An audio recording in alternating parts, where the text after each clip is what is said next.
Querido Camilo Páramo desde Europa, buenos días y buenas tardes en Europa. Bienvenido a Con Noticias de Ecos del Conveima.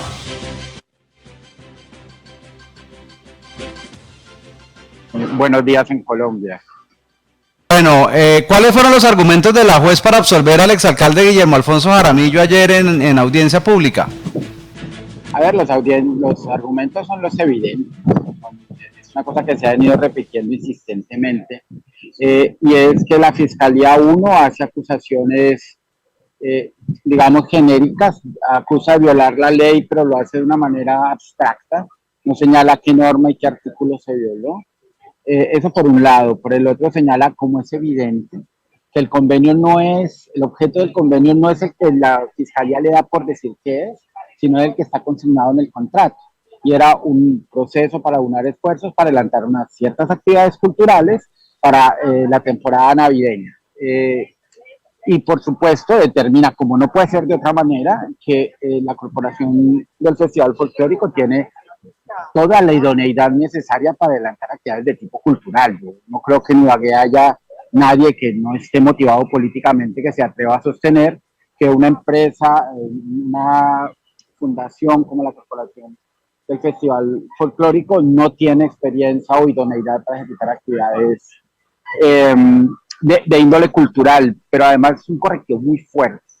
La sentencia es muy fuerte y deja prácticamente en ridículo a la Fiscalía, ya que empieza por argumentar que la Fiscalía no tiene ni idea cuál es el objeto del convenio y que por eso comete los errores que comete. A mí me parece muy importante que señala dos puntos que han sido machacados en la opinión pública y demuestra que son falsos. El hecho de la subcontratación, por ejemplo, es parte del proceso de ejecución y el contrato de celebración indebida de contratos no habla en esos verbos rectores de la ejecución del mismo. Y también señala con meridiana claridad que si bien es cierto, pudo haber el uso en el proceso de defensa de un documento que resultó falso, un documento que hay que añadir que tenía toda la apariencia de veracidad. Ese es un asunto que no es parte del proceso, que no fue señalado por la Fiscalía en su escrito de acusación como parte del mismo y por lo tanto no puede tener ninguna influencia en un fallo. Pero además señala que en todo caso tendría que hacerse un reproche a quienes firman el documento. Como usted sabe, ese documento específicamente lo firmaba supuestamente, porque al parecer es falso, el secretario de Cultura del momento, la persona encargada del Secretaría de Cultura del momento y la doctora Betty García. Bueno, Camilo, ¿usted de casualidad sabe qué tuvo que ver Vilma Gómez de Jaramillo con la escogencia de Moria Company para este convenio? A ver, yo personalmente no tengo información sobre exactamente cómo se llegó a Moria. Lo que sí es evidente es que en el proceso de elaboración de los estudios previos se tuvo una cotización de ellos. Yo recuerdo haber participado en una reunión en la que se mostró lo que se pretendía hacer, pero no en el sentido de que fuera de esa persona, sino con base en su propuesta y en sus valores y con base en las otras cotizaciones que se recogieron, pues se hizo una propuesta y se mostró, mire, más o menos esto se quiere hacer. Pero que yo sepa, que a mí me conste, no tuvo ninguna relación en la selección de Moria como el ejecutor de las actividades del convenio. La señora María Fernanda Martínez fue la encargada de adelantar este convenio junto con Jennifer Lisset Aya. ¿Sabía usted que Jennifer Aya convivió con Basilio Vicens? Sí, lo sabía, sí lo tengo claro, era un asunto de público conocimiento. Lo que pasa es que hay que tener en cuenta, Juan Pablo, los niveles de autoridad. En ese momento del que estamos hablando, posteriormente la señorita Aya fue directora de contratación. Ella era una profesional trabajando en el área de la Secretaría de Apoyo a la Gestión y su capacidad de decisión era prácticamente nula. Ella hacía un trabajo de buena fe, un trabajo de sus conocimientos jurídicos, para el cual además era apta, tenía estudios y experiencia, pero las decisiones sobre la idoneidad o no del Festival Folclórico, la forma de contratación y todo, la superaban a ella. No fue ella la que toma esas decisiones. Ella simplemente hace una revisión que después es revisada por mí, es revisada por la secretaria y por la directora de contratación, y a partir de ahí, en ese nivel de dirección, se toman las decisiones que se requieren para la ejecución del convenio. Camilo, ¿cuántas veces acudió usted a la Cámara de Comercio de Ibagué con María Fernanda Martínez y otros asesores al fin de mediar para la realización de este convenio en el 2016? Yo recuerdo haber acudido una vez, con absoluta seguridad una vez. Puede ser dos, pero yo creo que fue una sola. También tengamos en cuenta que han pasado un montón de años. Pero yo ahí quiero decirte una cosa, Juan Pablo. Lo que se hizo fue acudir a la Cámara de Comercio para explorar la posibilidad de hacer un convenio con ellos para que ellos lo ejecutaran. Lo que te quiero decir es, no hay absolutamente ningún atisbo de ilegalidad ni sombra de sospecha por acercarse a la Cámara de Comercio a buscar formas de cooperación. Yo quisiera saber quienes critican ese tipo de cosas, cómo creen que se construyen los procesos de confianza, los convenios con las entidades, pues se acercan ellas a la alcaldía o la alcaldía a ellas para establecer mecanismos de cooperación. Pero Camilo, Luis Alfredo Huertas, expresidente de la Cámara de Comercio, bajo la gravedad de juramento, aseguró que 3 meses antes de la firma del convenio usted fue con María Fernanda para lograr que se suscribiera este convenio. O sea, él sí insinuó que usted me dio para eso. A ver, una cosa es, a ver, lo que yo asistí fue una reunión donde se exploraron las posibilidades de hacer un convenio con ellos. Eso fue lo que hicimos. Es decir, cuando se hizo la exploración de quiénes podían desarrollar las actividades navideñas, se pensó una posibilidad, una licitación, pero no había tiempo suficiente. Y otra posibilidad era hacer un convenio con una entidad de reconocida idoneidad que tuviese experiencia en el tema para poderlo adelantar e se iniciaron los procesos de exploración. Nos sentamos con la Cámara de Comercio, la Cámara de Comercio revisó la propuesta, revisó la documentación, y lo que nos contestó fue que no tenían tiempo suficiente para adelantar su proceso interno. Y evidentemente, cuando una entidad te dice, mire, yo quisiera hacerlo, pero no puedo porque no me da el tiempo, pues se recurre a buscar una otra entidad para hacer ese convenio. Hacer convenios en Colombia es perfectamente legal, es perfectamente legítimo, se encuentra validado por el artículo 355 de la Constitución y, por supuesto, para poder firmar esos convenios hay que hacer gestiones. O sea, eso, yo no me imagino cómo se cree que se hacen esos convenios. Pues hay que sentar con los posibles cooperantes, a ver si están interesados, a ver si tienen el músculo financiero, si tienen la intención, si tienen la posibilidad de hacerlo y empezar a negociar las condiciones del mismo. Camilo, pero Huertas, para terminar este tema de Cámara, aseguró que Guillermo Alfonso Jaramillo había sugerido a través suyo que fuera Moria. ¿Eso es cierto? No, eso no es cierto. Eso no es cierto. Yo a Moria no lo conozco. Yo no tengo ni idea quién es y yo jamás hubiese sugerido eso. Yo no sé si puede haber una confusión porque evidentemente a la Cámara se le muestran los estudios previos y en los estudios previos va la cotización de Moria.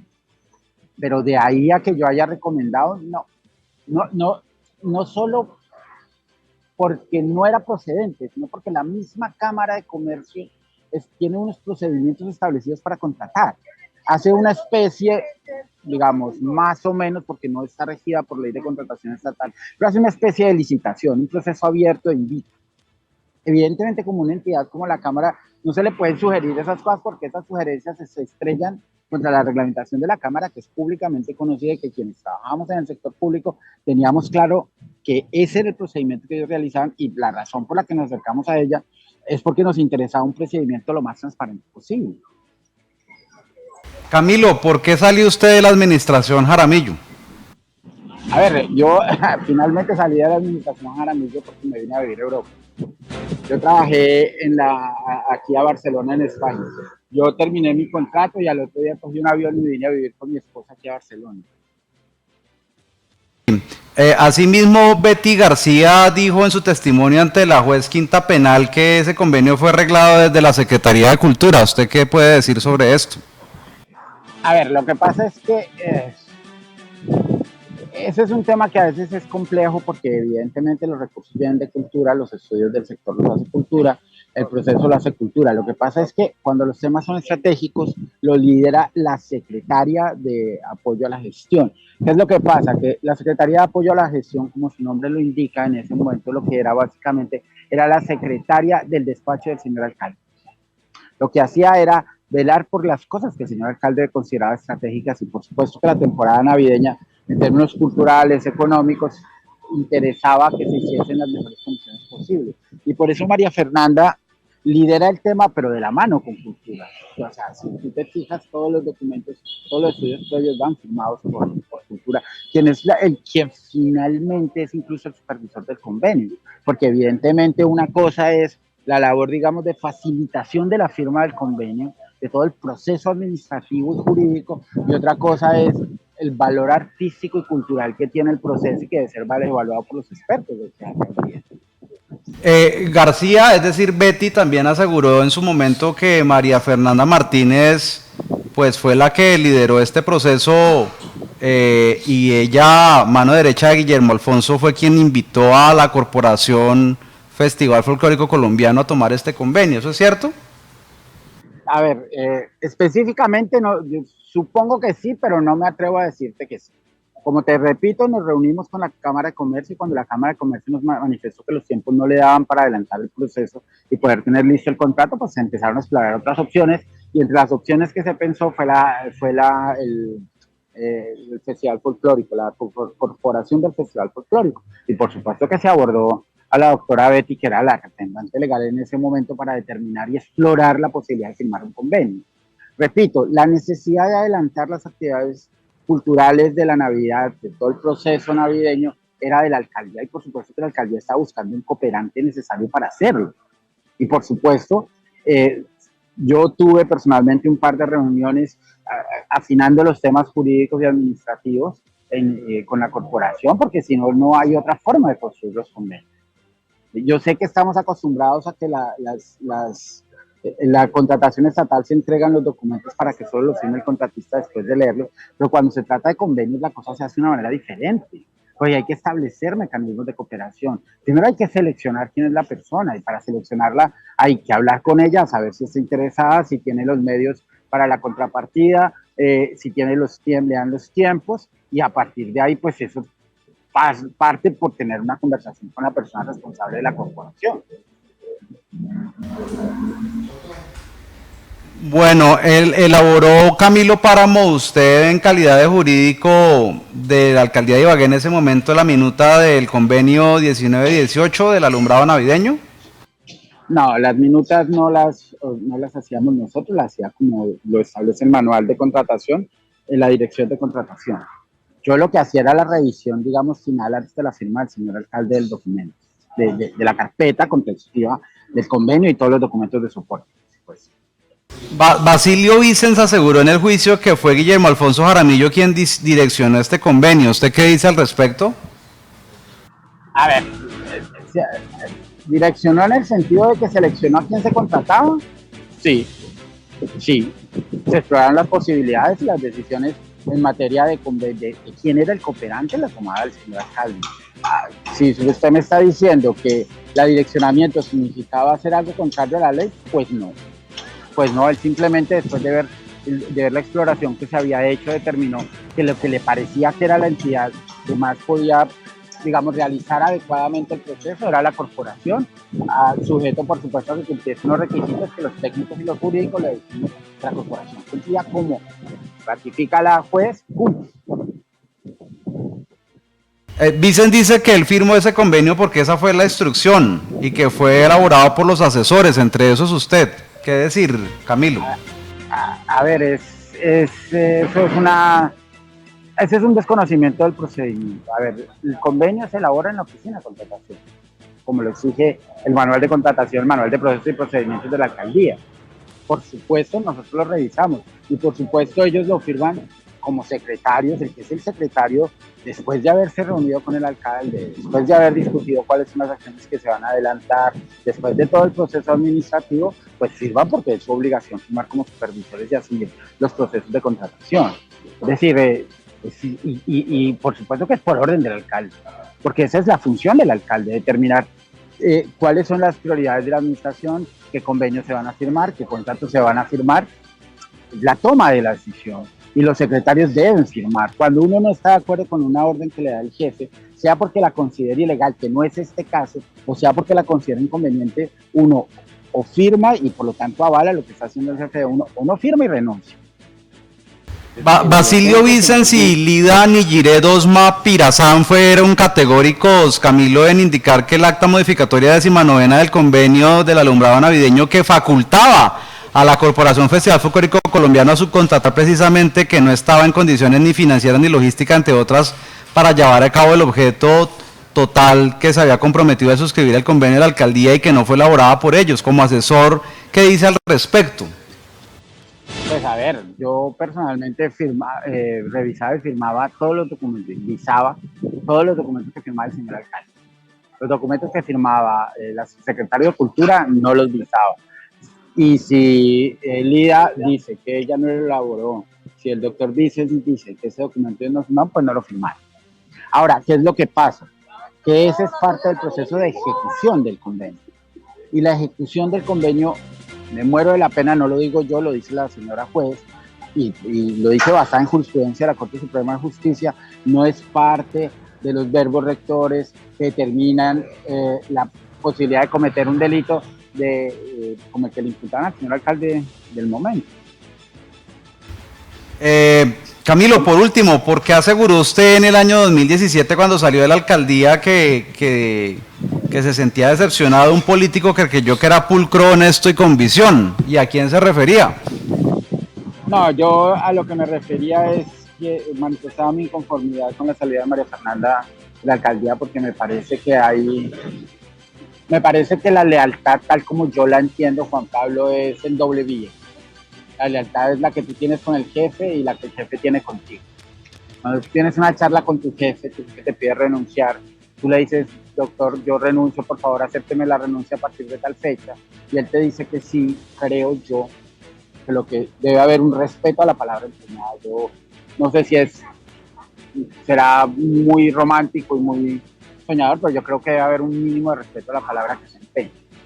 A quien me refería, por supuesto, no era el señor alcalde. Me parece que el señor alcalde está tomando decisiones que son propias de su, digamos, de su fuero interno, de su posibilidad. Él fue elegido para eso, pero en mi sentir estaba empoderando a personas que no eran las personas con las que había iniciado y que habían hecho todo un trabajo para garantizar la pulcritud de los procesos de contratación.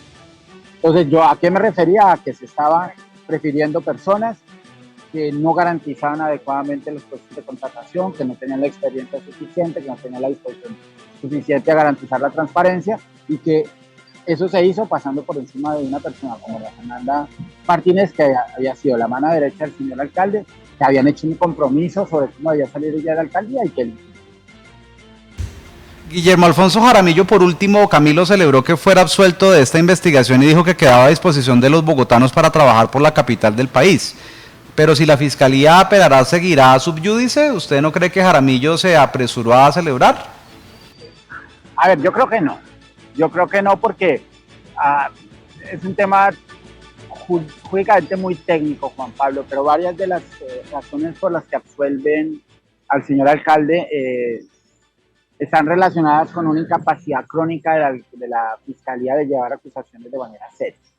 Y eso pasa, para usar un término que está muy en boga en Europa y en América Latina, porque se usan las instituciones de investigación y judiciales para hacer lawfare, o sea, para intentar sacar del camino a rivales políticos. El convenio, es decir, la acusación que hace la Fiscalía habla de que la corporación no tenía la experticia suficiente para hacer el tema del alumbrado navideño. Resulta que ese no era el objeto del convenio.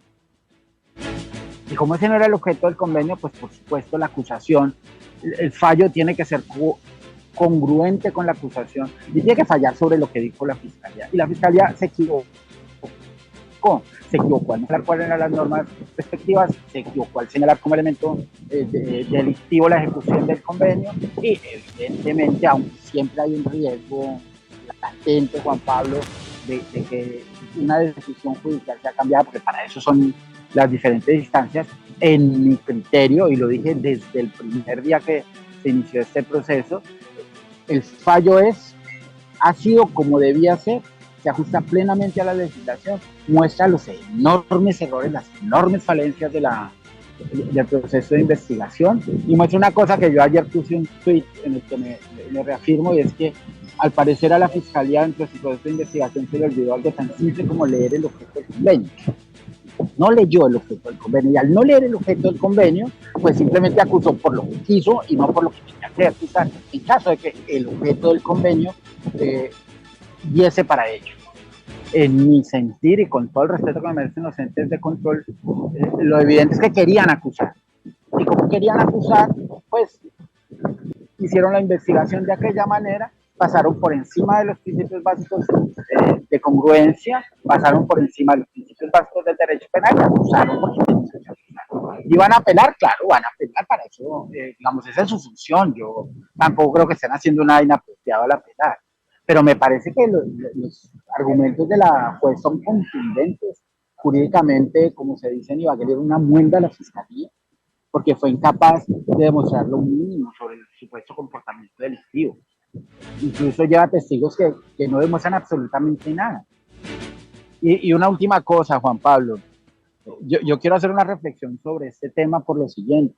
Si uno dice que la corporación del Festival Folclórico no es adecuada para ejecutar convenios culturales porque no hace todas y cada una de las acciones dentro de la ejecución del convenio, pues entonces tendrían que ir a la cárcel todos los alcaldes y todos los gobernadores del Tolima en los últimos 20 años, porque la corporación es la que ejecuta los convenios con los que se hace el Festival Folclórico. Y le pregunto yo a usted, ¿alguien cree que cuando la gobernación le da dinero a la corporación para el alojamiento de las reinas y de las comparsas, ¿alguien cree que la señora Betty García va y tiende las camas o subcontrata con un hotel? ¿Alguien cree que la señora Betty García pelaba las patatas para la comida de esa gente o la subcontrataba con un restaurante? No, en ninguna parte está dicho que tenga que hacerse exclusivamente y que todas y cada una de las actividades tienen que hacer, sobre todo porque las actividades de ese convenio eran de coordinación. Entonces, me parece a mí que el señor alcalde, si a bien tiene postularse como candidato a la alcaldía de Bogotá, pues está legalmente permitido, éticamente no tiene ninguna razón para no hacerlo, y por supuesto estará sometido a las decisiones que según... Pero Camilo, hablando de ese convenio, luego la cláusula 19ª no prohibía la cesión y subconvenios expresamente, y que luego salió la historia de un acta falsa que finalmente no firmaron. Claro, pero dime tú a mí, ¿qué responsabilidad puede tener el señor alcalde sobre cómo la corporación ejecutó el convenio? Porque es que esa es la pregunta de fondo. O sea, es irreal creer que el alcalde en ese o en cualquier convenio, o un presidente o cualquier funcionario público se sienta a dictarle a cada entidad con la que hace un convenio cómo tiene que ejecutar cada una de las actividades. Te repito, la sentencia es de una claridad meridiana, basada en la jurisprudencia de la Corte Suprema. Camilo, muchas gracias por estar con nosotros en Econoticias. Usted es muy amable por compartir 20 minutos de su tiempo con nosotros sobre este polémico tema. Usted es muy amable y por supuesto nosotros no somos jueces para juzgar.